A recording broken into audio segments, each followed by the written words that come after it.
તહેવારો અને રજાઓ દરમિયાન ફ્લાઇટ અને ટિકિટના ભાવ આસમાને પહોંચે છે, પરંતુ હવે સરકારના નવા નિયમો બનાવવાથી આ સમસ્યાનો ઉકેલ આવી શકે છે.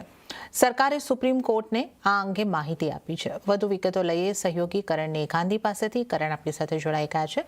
કરણ, ફ્લાઇટ્સના ભાવ વધારાને લઈને સરકારની શું યોજના છે?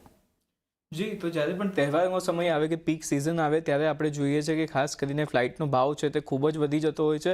આ ઉપરાંત એવા પણ સમય હોય છે કે તમે દિવસમાં ફ્લાઇટ બુક કરો સેમ ડિસ્ટન્સની તો 8,000 રૂપિયા ભાડું હોય, 9,000 રૂપિયા ભાડું હોય છે. સાંજે પીક અવર્સમાં બુક કરો તો એ વધીને 18,000-20,000 રૂપિયા સુધી લેવામાં આવતું હોય છે.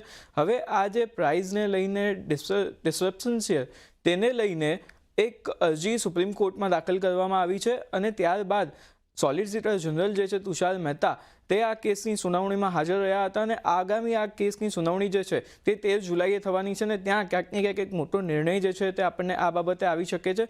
હવે આજે સુનાવણી થઈ એમાં શું થયું તેની વાત કરી લઈએ તો તુષાર મહેતા જે છે આપણા સોલિસિટર જનરલ તેમણે અહીંયા કહ્યું છે કે નવો કાયદો જે છે તેના દ્વારા આજે તમામ અનિશ્ચિત પ્રાઇઝિંગ છે તેના પર એક રોક લગાવવામાં આવશે અને ડિસ્ટન્સ વાઇઝ એક ભાડું જે છે તે અહીંયાથી નિશ્ચિત કરી દેવાઈ શકે છે. એના માટે જે પરામર્શ છે એવિએશન કંપનીઓને સરકારનો તે ચાલી રહ્યો છે.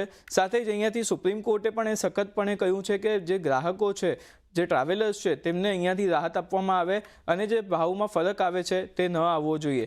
સાથે જ આ જે સરકાર છે તે હવે આના સમાધાનને લઈને ખૂબ જ પ્રયત્નશીલ છે તેવું આપણે અહીંયાથી કહી શકીએ છીએ. એટલે એક જલ્દી જ આપણે આ પ્રકારનું કોઈક નિર્ણય જે છે તે સરકાર તરફથી આવતા જોઈ શકીએ છીએ.